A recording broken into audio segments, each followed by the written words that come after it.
Hello students, आज हम पढ़ेंगे side chain reaction benzene derivatives की। आज का हमारा क्वेश्चन है explain with examples the side chain reactions of benzene derivatives और एक्सप्लेन क्लीमेंसन्स रिडक्शन रिएक्शन। हम चैप्टर एरीन्स एंड एरोमेटिसिटी में हमारे काफी टॉपिक हो गए हैं। आज हम पढ़ रहे हैं जब एरोमेटिक रिंग में साइड चेन है और उस साइड चेन में जो रिएक्शन होंगी उनको आज हम पढ़ेंगे बेंजीन डेरिवेटिव्स की। अगर बेंजीन न्यूक्लियस पे ही कार्बन में रिएक्शन हो यानी जो रिंग का कार्बन है तो वो साइड चेन में कंसिडर नहीं किया जाता। नेक्स्ट हमारा आंसर आता है दो some reactions of phenyl substituted compounds are not affected by the presence of benzene ring. कुछ ऐसे रिएक्शन होते हैं जिनमें फिनाइल प्रेजेंट है यानी फिनाइल सब्स्टिट्यूटेड कंपाउंड जो है उनमें फर्क नहीं पड़ता बेंजीन रिंग की वजह से। The aromatic rings become important in several reactions. लेकिन कुछ ऐसे भी रिएक्शंस होते हैं जिनमें वो एरोमेटिक रिंग काफी इम्पोर्टेंस रखता है क्योंकि उसके वहां प्रेजेंस होने की वजह से रिएक्शन पे इफेक्ट पड़ता है। We now consider some side chain reaction that show the effect of a nearly aromatic ring. अब हम कुछ ऐसी साइड चेन रिएक्शन पढ़ेंगे जिनमें उस एरोमेटिक रिंग की प्रेजेंस की वजह से रिएक्शन में चेंजेस या इफेक्ट शो होते हैं उस रिंग की वजह से। फर्स्ट हमारा आता है साइड चेन हेलोजिनेशन, यानी बेंजीन पे जो भी हमारा ग्रुप लगा हुआ है या जो भी बेंजीन डेरिवेटिव है उसकी साइड चेन में halogenation. Alkyl benzenes undergo free radical halogenation more easily than alkanes। यानी बेंजीन पे अगर एल्काइल ग्रुप लगा है तो उसमें फ्री रेडिकल हेलोजिनेशन बहुत आसानी से होता है एल्केन्स के कंपैरिजन में। Halogenation chiefly occurs at benzylic carbon. Halogenation mainly benzylic carbon पे होता है। बेंजाइलिक कार्बन हमारा कौन सा होता है वो मैंने स्टार्टिंग में ही एल्केन्स वाले चैप्टर में बता दिया था। As the reaction intermediate in this case is benzyl free radical which is stabilised by resonance due to the presence of benzene ring. इनमें इतनी आसानी से इसलिए हो जाता है हेलोजिनेशन क्योंकि इसमें जो बेंजाइल फ्री रेडिकल हमारा बनता है वो काफी स्टेबलाइज्ड है ड्यू टू रेजोनेंस। उस बेंजीन रिंग में रेजोनेंस प्रेजेंट होती है जिसकी वजह से वो रेजोनेंस स्टेबलाइज्ड है और रेजोनेंस स्टेबलाइज्ड है तो वो इजीली बनेगा रिएक्शन में कुछ टाइम के लिए और रिएक्ट करेगा। Chlorine gives selective chlorination at benzylic carbon with alkyl benzene. Chlorine alkyl benzene के साथ बेंजाइलिक पोजीशन पे क्लोरीनेशन देता है। The chlorine radical is too reactive to undergo chlorination of other carbon also। Chlorine radical इतना ज्यादा reactive होता है कि वो बेंजाइलिक कार्बन को छोड़ के बाकी के कार्बन पे भी रिएक्शन दे सकता है, यानी वहां भी सब्स्टिट्यूशन हो सकता है, इतना ज्यादा रिएक्टिव क्लोरीन रेडिकल होता है। बेंजाइलिक पोजीशन हमारी ये वाली होती है, यानी बेंजीन रिंग से अटैच्ड कार्बन यानी रिंग कार्बन से जो नेक्स्ट कार्बन है ये वाला बेंजाइलिक होगा, इसको बेंजाइलिक बोलते हैं। मेनली क्लोरीनेशन यही होता है लेकिन क्लोरीन फ्री रेडिकल इतना ज्यादा रिएक्टिव है कि यहाँ पर भी रिएक्शन दे देता है।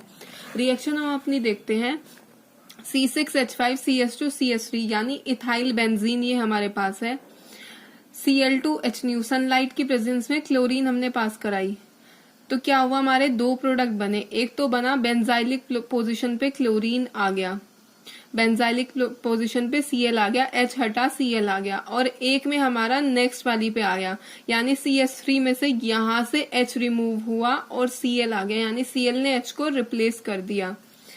Bromine radicals are not so reactive as chlorine radical. Bromine radical उतने रिएक्टिव नहीं होते जितना हमारा क्लोरीन रेडिकल होता है।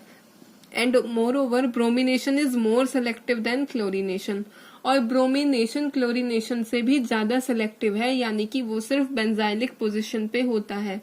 So bromination reacts exclusively at benzylic position. सिर्फ सेलेक्टिव पोजीशन पे ब्रोमिनेशन हमारा होगा, क्लोरीनेशन की तरह दूसरी पोजीशन पे नहीं होगा।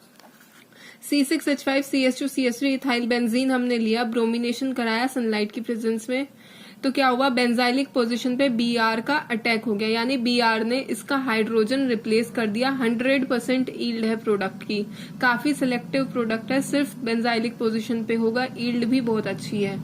यहाँ पे 2 प्रोडक्ट बने थे, एक की 56% ईल्ड थी, एक की 44% ईल्ड थी, यानी इतना ज्यादा सिलेक्टिव नहीं था। नेक्स्ट हमारी रिएक्शन आती है साइड चेन ऑक्सीडेशन, यानी साइड चेन में oxidation. Alkyl benzenes when oxidised by alkaline KMnO4, यानी एल्केलाइन पोटेशियम पर मैंगनेट के साथ जब हम एल्काइल बेंजीन को ऑक्सीडेशन कराते हैं तो वो हमें पोटेशियम सोल्ट देता है बेंजोइक एसिड के, काफी अच्छी क्वांटिटी में, यानी ईल्ड बहुत अच्छी है रिएक्शन की। तो ये हमारा मिथाइल बेंजीन है, या टोल्यूइन इसको हम बोलते हैं।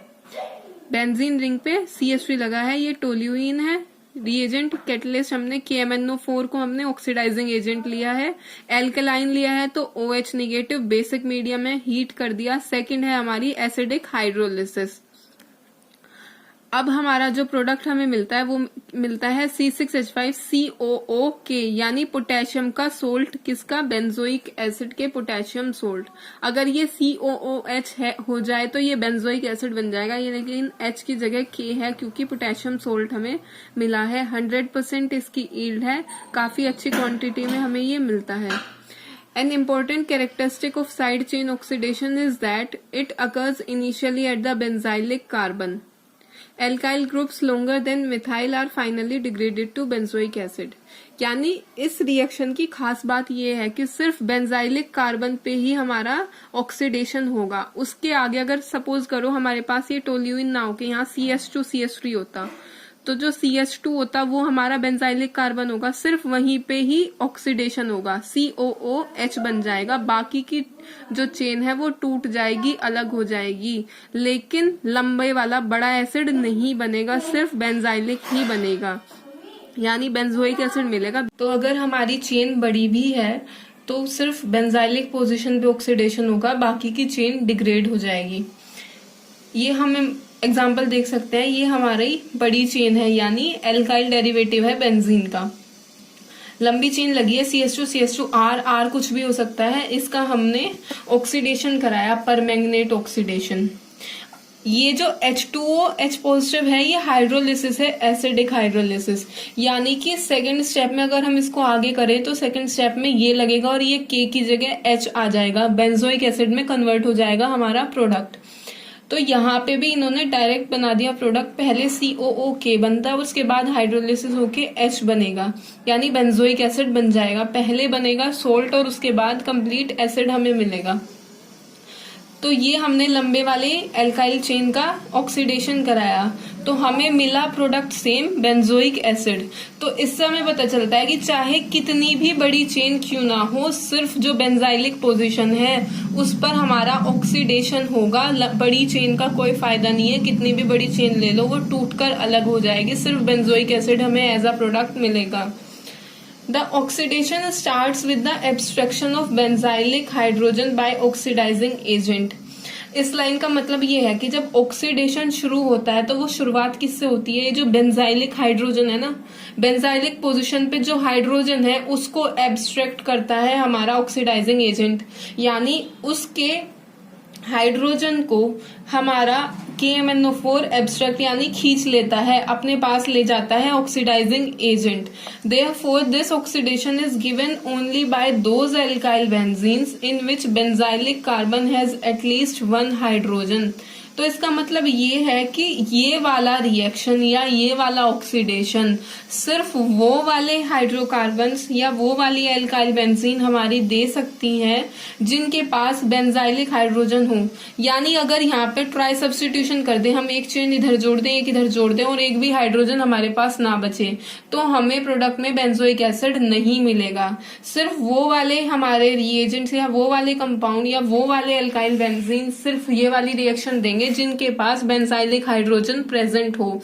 तो यहाँ पे कम से कम एक हाइड्रोजन होनी चाहिए। आगे हम और रिएक्शन देख लेते हैं।